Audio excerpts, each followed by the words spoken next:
So yun nga, galing. Ayan yung museum ni Volta. Siya daw ang nagbibigay ng kuryente dito sa lugar dito. Tapos eto, mga yate. Ang dami nito sa Manila. Manila Yacht Club.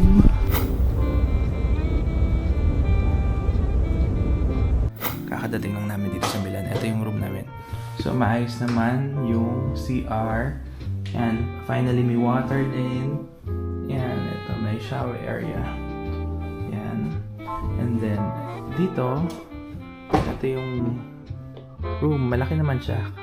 So yun, checking out the hotel now. And this is the outfit. Yan.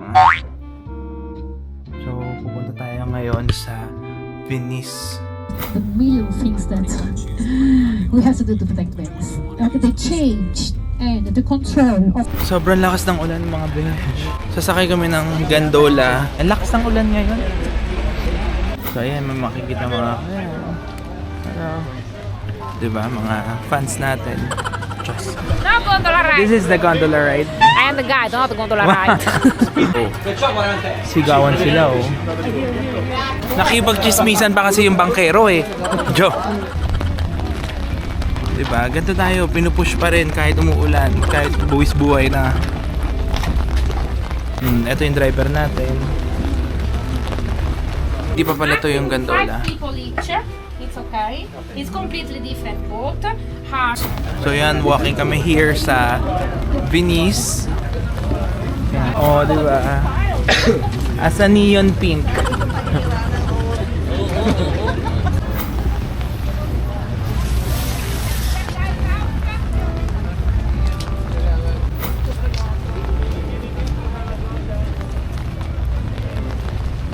Yung nakapuntahan ng Venice pero magkakasakit ka naman. Yun yung kalapit. Yun yung kapalit. So saan tayo daw? Pupunta na tayo ng Milan. Uwi na lang kami kasi umuulan eh. Sa Bato Titik. Uwi na lang kami, umuulan. So, eto na tayo sa May proper. Allora, 2. Here? Okay. Haba ng pila ng mga tourist. So yan. Dito tayo sa May... Ano ba to? Center ba to? Oh. So yung tour ko dito sa Venice, ulan-ulan lang. So, ang ginawa ko dito, maliligo na lang ako, magsha-shower na lang ako dito sa Venice.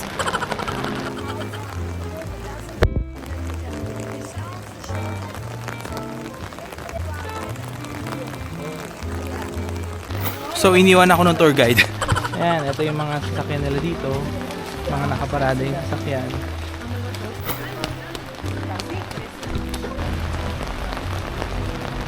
Hello!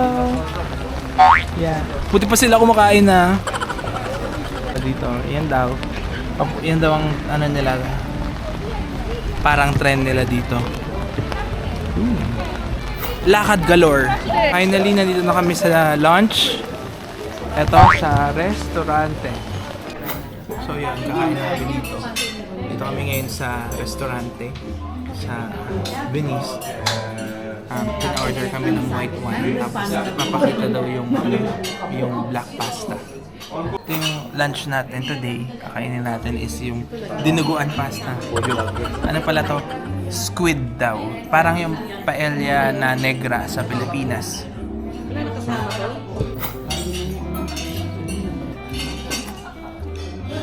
Hindi naman siya maduming kainin. Walang kadumi-dumi. Magpapasalang naman yung labi nyo.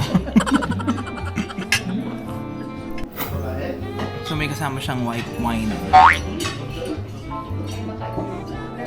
So may kasama pa siyang squid tsaka shrimp na may kangkong. So update, cancel daw ang gondola. Until now, it seems that gondola... Sabi niya. Okay. Go. So it's fine. So yun, wala daw tayong gondola ngayon. Feeling ko free time na lang. So after lunch, we are here for dessert. Gelato. So kain tayo ng ice cream. Ang price niya is nasa 5 euros. Thank you so much. Bye-bye. Yeah, thank you. So meron tayong ice cream dito. Kain tayo.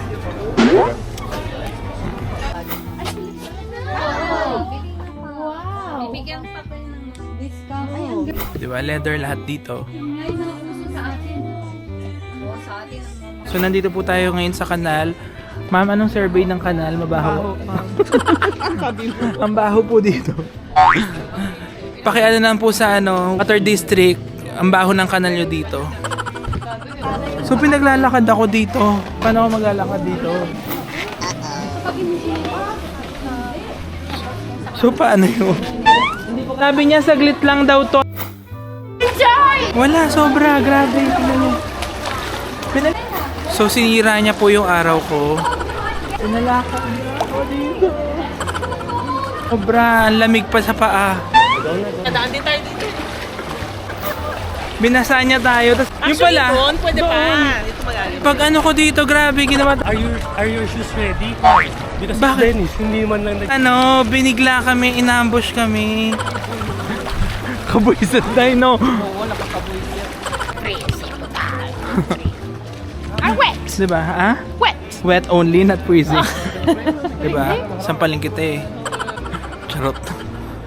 So we are inside the glass making.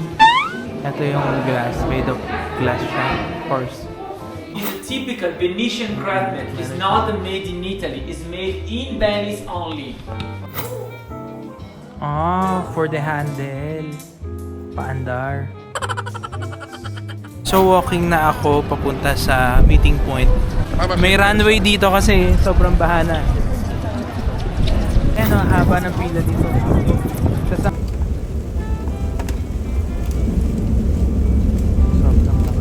So finally, we are here in Venice and ito yung room namin. This is the CR. Yan, ito yung room. May ganyan. One bed.